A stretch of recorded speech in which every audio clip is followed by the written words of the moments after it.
in Eastern Europe. The North Koreans have been quietly stepping up their A game. They were recently test-launched 2 ICBMs into the Sea of Japan, but there's a new piece of intelligence that not many people have seen. It's a story they're trying to keep quiet out of Louisiana, and it ties in 2 or 3 different investigations this channel has done over the last 4 years. Who remembers back in early 2018, January, in Hawaii, there was this very strange emergency alert that went out stating that there was a ballistic missile inbound confirmed and everyone was to seek immediate shelter. Now, people were panicking, but then 38 minutes later, they canceled it and they put up signs saying, oh, no, it was just a drill, our bad. But it was 38 minutes. They were very specific about this. 38 minutes and 13 seconds. In fact, that's right here in the wiki for it.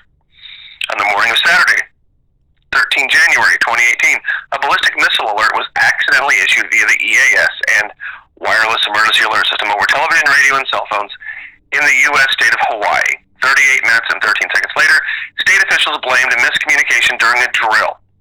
Now, here's the strange part. Earlier that year, in July, in fact, the 4th of July, 2017, the North Koreans launched an ICBM into the Sea of Japan. It was their, to date, at that point in time, most successful launch ever. The missile flew for 590 miles for 37 minutes. For 37 minutes. The exact same amount of time that it took the authorities in Hawaii to cancel their missile alert. Now, I did a video on this and it was pretty suspect, but there's something else that has now occurred that's going to tie this all in and make it very apparent what's really going on. Now, remember this event, okay? Flight time of 37 minutes would require it to reach a maximum altitude of more than 2,800 kilometers, 1,700 miles. If the reports are correct, the same missile could reach a maximum range of 6,700 kilometers, 4,160 miles. On a standard trajectory, that range would not be enough to reach the lower 48 states or the large islands of Hawaii, but would allow it to reach all of Alaska. Now, I went ahead and plotted this using Google Earth Pro, and it is true that from North Korea, where this launched, they said it couldn't reach the big islands of Hawaii.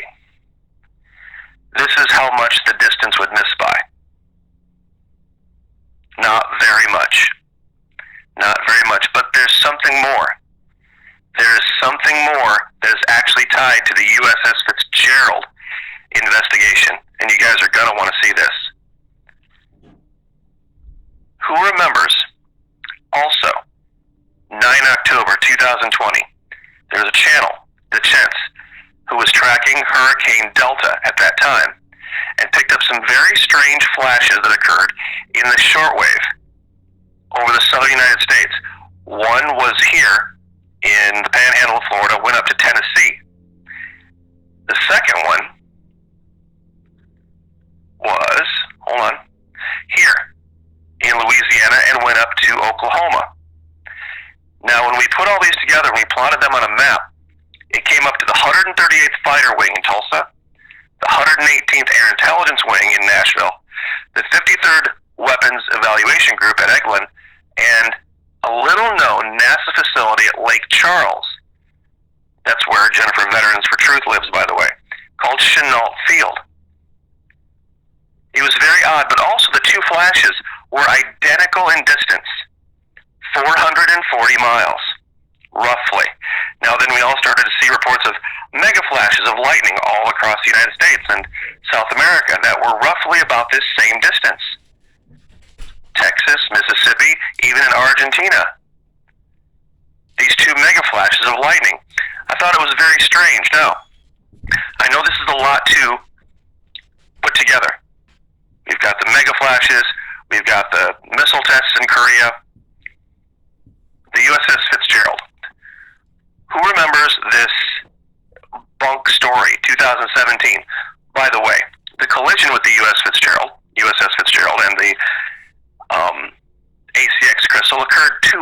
before the North Korean launch that we just referenced. 17 June 2017. So we have 3 dates here. 17 June 2017, collision, allegedly, USS Fitzgerald. July 4, 2017, massive missile launch out of North Korea. And then 6 months later, a test in Hawaii that has the exact same time characteristics as the tested missile flight. Now, my allegation was this, that the Fitzgerald wasn't moving, that she was parked out here, and that she was rammed on purpose. Now, some said, why would the Fitzgerald have been parked out there? Well, the story coming out of the Navy was bunk. It was total garbage about this cargo ship that has this amazing ability to do these quick, fast turns, and strangely enough, both the crew of the Fitzgerald, the destroyer, and the cargo ship allegedly collided at 1:30, but neither one of them, being in communication with either one, reported the accident 50 minutes later simultaneously. And the Navy couldn't keep their story straight. So what ties all of this together? What's the thread? It's that 440-mile thing. People think of intercepting these missiles in the context of shooting other interceptor missiles at them. It's my allegation that they are actually these destroyers equipped with lasers. And these lasers are designed to not necessarily destroy the missile in flight, but to mess with its guidance enough to make it inert, meaning that it can no longer fly to where it's going to fly. And if you're going to go shoot at Hawaii, and if you miss 100 miles either way, it's useless. But Maki, wait a minute, what does the 440-mile flash have to do with any of this? Let me show you something. So here's the flight trajectory. Here's North Korea. Here's Hawaii. Now let me show you something that's going to blow your mind.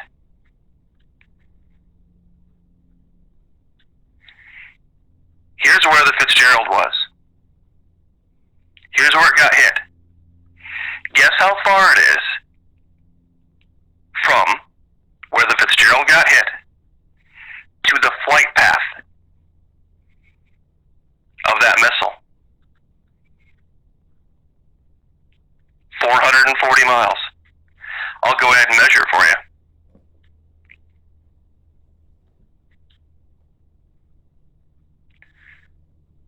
Start here.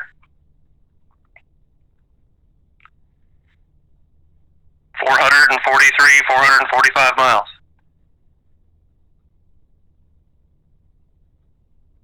And some of you think, oh wait, doesn't it get too high? Not at this stage of its trajectory. See, one of the keys that they've even said to intercepting these ICBMs is to get them in the ascent phase. This would still be stage 1. And that's what ties all of this together. These are laser systems that they are testing. And in this particular case, they were using it in a real-world test because prior to the Fitzgerald being taken off of the battlefield, so to speak, the North Koreans had launched missile after missile after missile, and they had failed. They hadn't even gotten through stage 1. The Fitzgerald was sitting out here, burning these things down with lasers. Wasn't shooting them down. They were using infrared lasers to muck with the guidance systems. And as soon as the Fitzgerald was taken off the battlefield, 2 weeks later, the North Koreans have their most successful launch ever. And then 6 months later, there is this very strange event in Hawaii for 38 minutes where they think a missile is inbound. The same amount of time that a North Korean test flew for.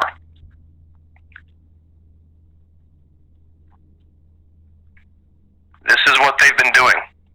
And this is how it's tied together.